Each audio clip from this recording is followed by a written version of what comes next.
सफलता हासिल करने के 6 कदम। See you at the top book summary in Hindi. इसमें हम बात करेंगे कि आप अपने जीवन में कैसे सफलता हासिल कर सकते हैं, उसके 6 तरीके। तो चलिए दोस्तों शुरू करते हैं। मेरा नाम निशा है एंड मैं आज आपके लिए लेकर आई हूँ एक मोटिवेशनल बुक की समरी। Self image. ज़्यादातर लोगों ने अपनी खुद की इमेज या छवि को ही खराब बनाया हुआ होता है, क्योंकि समाज हमेशा लोगों को नेगेटिव बातें सिखाता है। जब हमने खुद की छवि ही खराब बनाई हुई है तो आप देख लीजिए कि हम अच्छा कुछ कैसे कर पाएंगे। तो यहाँ पे लेखक जिग जिगलर ने हमें खुद की छवि को पॉजिटिव बनाने के बहुत ही सही तरीके बताए हैं और मैं उन सभी को आपको बताऊंगी। खुद की अच्छी इमेज बनाने के लिए आपको आपके अंदर आत्मविश्वास यानी कॉन्फिडेंस और ईमानदारी जैसे पॉजिटिव गुण लाने पड़ेंगे। अगर आप में ये नहीं है तो आपको ये डेवलप कर लेने चाहिए। अब बाहर से लोगों को जैसे नज़र आते हैं उसका सीधा सीधा बंध आपकी सोच और आपके विचारों से है, यानी संबंध। जिस तरह के विचार आप सोचते हैं और जिस तरह के आप महसूस करते हैं उसी तरह के समाज में आप उठते बैठते हैं, उसी तरह के आप कपड़े पहनते हैं, उसी तरह का बिहेव करते हैं। दोस्तों, एक रिसर्च में पाया गया है कि जो कर्मचारी साफ सुथरे और अच्छे कपड़े पहनते हैं और ख़ुद को अच्छी तरह से मेंटेन रखते हैं वह काम में दूसरों से ज़्यादा पॉजिटिवली प्रेजेंट कर सकते हैं। आपको अपनी छवि को ही सुधारना होगा और अपने छवि को ही नहीं, अपने लुक्स को भी सुधारना होगा। खुद की छवि को सुधारने के लिए और पॉजिटिव बनाने के लिए आप इतिहास के जो सक्सेसफुल लोग हैं उनकी बुक्स पढ़ सकते हैं, उनकी कहानियाँ पढ़ सकते हैं और उनसे आप मोटिवेशनल ले सकते हैं। आप एक एग्जाम्पल के रूप में मैं बताऊं तो आप कोई बिज़नेस शुरू कर सकते हैं या कोई ऐसा काम जिसमें आपको पूरा भरोसा है कि आपको सक्सेस मिल जाएगी। ये कोई भी काम हो सकता है दोस्तों। जैसे हम किसी एक काम में अच्छे होते हैं, दुनिया का हर इंसान किसी ना किसी काम में बहुत अच्छा होता है। जैसे कोई बोलने में अच्छा है, कोई टेक्निकल चीज़ों में अच्छा है, कोई मेंटेन करने में अच्छा है, कोई मैनेजिंग में अच्छा है। तो अलग अलग प्रकार के जो है काम लोगों को आते हैं। इससे आपको पहला पॉजिटिव रिस्पॉन्स मिलेगा अपने आप से, उसके बाद आपको लोगों से भी मिलना चालू हो जाएगा। अगर हम अपने काम में अच्छे होते हैं और अगर उस काम को हम कर रहे हैं तो उसमें ज़्यादा एफर्ट्स लगाते हैं। हमारा नेक्स्ट स्टेप है योर रिलेशनशिप विद अदर्स, यानी आपका दूसरों के साथ संबंध। आपको जीवन में सफल होने के लिए इस बात का ध्यान रखना बहुत ज़रूरी है कि लोग के साथ आपका क्या संबंध है, कैसा संबंध है। हर व्यक्ति के अंदर बहुत सारी क्षमताएं होती हैं, कैपेबिलिटीज़ जिन्हें हम कह सकते हैं, लेकिन कई बार लोगों को खुद ही इसके बारे में जानकारी नहीं होती। इसलिए हम दूसरों को उनकी कैपेबिलिटीज़ के बारे में बता सकते हैं और सक्सेसफुल होने के लिए पहले आपको खुद की कैपेबिलिटीज़ को जानना होगा और उसके बाद दूसरों से अच्छे रिलेशन बनाने के लिए आपको उनकी जो कैपेबिलिटीज़ हैं उनको रिकॉग्नाइज करना होगा। ऐसा करने से आप दूसरों को प्रोत्साहित कर सकेंगे और आप उनके साथ अपना जो रिलेशन है उसे बेहतर बना सकेंगे। केवल दूसरे लोगों को ही नहीं, आप अपने परिवार के सदस्यों को अपने साथ अच्छा रिलेशन बनवा सकते हैं।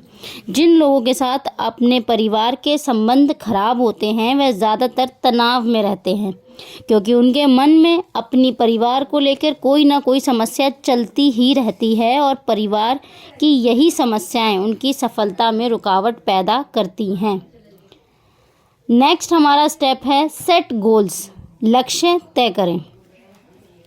दोस्तों, शिखर तक पहुंचने के लिए तीसरा कदम है आपको अपना गोल निर्धारित करना होगा, डिसाइड करना होगा कि आपको क्या करना है, क्योंकि गलत गोल, गलत लक्ष्य निर्धारित करने से इंसान गलत ही वे में काम करता है। और अगर आपको सक्सेसफुल बनना है तो ये बहुत ज़रूरी है कि अपना गोल डिसाइड करें। दोस्तों, किसी भी लक्ष्य को निर्धारित करने के बाद आपको उसे हासिल करने की पूरी योजना बनानी होगी, प्लानिंग करनी होगी, क्योंकि बिना किसी प्लानिंग के किसी भी गोल को हासिल नहीं किया जा सकता। एग्जाम्पल के तौर पर सर एडमंड हिलारी, जो कि माउंट एवरेस्ट पर पहुंचने वाले सबसे पहले व्यक्ति थे, उन्होंने अपना गोल हासिल करने के लिए एक पूरी प्रकार की योजना बनाई थी। और ऐसा बिल्कुल नहीं है कि वे एक दिन अपने घर से बाहर निकले और अचानक उन्होंने माउंट एवरेस्ट की चढ़ाई कर दी और चोटी पर भी पहुंच गए। ऐसा नहीं था दोस्तों। उस माउंट एवरेस्ट पर पहुंचने के लिए उन्होंने पहले से ही गोल बनाया था, उस गोल पर प्लानिंग की थी, कैसे कैसे वे पहुंचेंगे। उसके बाद उन्होंने अपना काम शुरू किया था। एटीट्यूड यानी मनोवृत्ति। क्या आप ज़्यादा धन कमाना चाहते हैं? अपने जीवन का आनंद उठाना चाहते हैं? अपने डिप्रेशन को कम करना चाहते हैं? अधिक इफ़ेक्टिव बनना चाहते हैं? अच्छी सेहत चाहते हैं और दूसरों के साथ अच्छे संबंध चाहते हैं? तो दोस्तों, ये सब पाने के लिए संभव है आपको अपना उस तरह का एटीट्यूड बनाना होगा।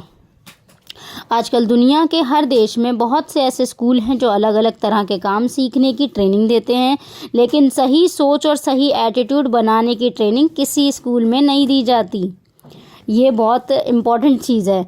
आप तब तक किसी भी काम में अपना बेहतर प्रदर्शन नहीं कर सकते जब तक आप उस काम के लिए अपना पूरा एटीट्यूड ना बना लें। ये बिल्कुल गारंटीड कही गई बात है। दोस्तों, अगर आप भी अपने जीवन में कुछ हासिल करना चाहते हैं और बड़ा करना चाहते हैं तो अपना एटीट्यूड आपको सही बनाना है और उस पर काम करना है। नेक्स्ट स्टेप है वर्क यानी काम। दोस्तों, इस बार लेखक ने सफल होने के बारे में ये बात बताई है कि आपको काम करना होगा। जीवन में सफलता पाने के लिए हमें बिल्कुल मेहनत तो करनी ही पड़ेगी। और जिक कहते हैं कि सफल होने के लिए कोई शॉर्टकट नहीं होता, कोई लॉटरी नहीं है। इसलिए जीवन में कोई भी लक्ष्य हासिल करने के लिए काम तो आपको करना ही होगा। आपको जीवन में वही काम करने चाहिए जिसमें आपकी दिलचस्पी हो, क्योंकि तभी आप उस काम को अच्छे से कर पाएंगे। अगर आप ऐसा काम करने की कोशिश करेंगे जिसमें आपकी रुचि नहीं है, आपका इंटरेस्ट नहीं है, तो इस काम में आपका मन नहीं लगेगा और जल्दी उस काम से क्या हो जाएंगे, बोर। इसलिए वही काम करें जिसमें आपकी दिलचस्पी है। डिज़ायर, इच्छा। दोस्तों, डिज़ायर का मतलब है किसी लक्ष्य को पाने के लिए मन में तीव्र इच्छा होना। जब आपके मन में कुछ पाने की बिल्कुल इच्छा होती है तो आपके रास्ते अपने आप मिल जाते हैं। नेपोलियन हिल ने भी अपनी फेमस किताब थिंक एंड ग्रो रिच में पहला चैप्टर डिज़ायर के ऊपर लिखा था। लोगों में बहुत काबिलियत होती है लेकिन उनके अंदर कुछ बड़ा करने का कोई डिज़ायर नहीं होता, और उस डिज़ायर ना होने के कारण वह कभी लाइफ में कुछ बड़ा नहीं कर पाते। तो दोस्तों, मन में तीव्र इच्छा होने का एक और फ़ायदा यह है कि जब आपको ये नहीं पता होता कि आप अपने लक्ष्य को कैसे हासिल करेंगे, तो अपनी तीव्र इच्छा के कारण आपको उसे पाने के रास्ते अपने आप मिल जाते हैं। तो आपका लक्ष्य बहुत सारे पैसे कमाना, बड़ी गाड़ी में घूमना, बड़ा घर खरीदना, अपने मनपसंद जीवन साथी के साथ शादी करना, या जो भी हो सकता है, आपका लक्ष्य जो भी हो, आपको उसे हासिल करने के लिए मन में तीव्र इच्छा रखने की बहुत ज़्यादा ज़रूरत है। तो दोस्तों, उम्मीद है आपको ये सारे स्टेप्स बहुत अच्छे लगे और मुझे उम्मीद है कि आपको ये समरी जो बुक की है वो समझ में आई होगी। Thank you for watching.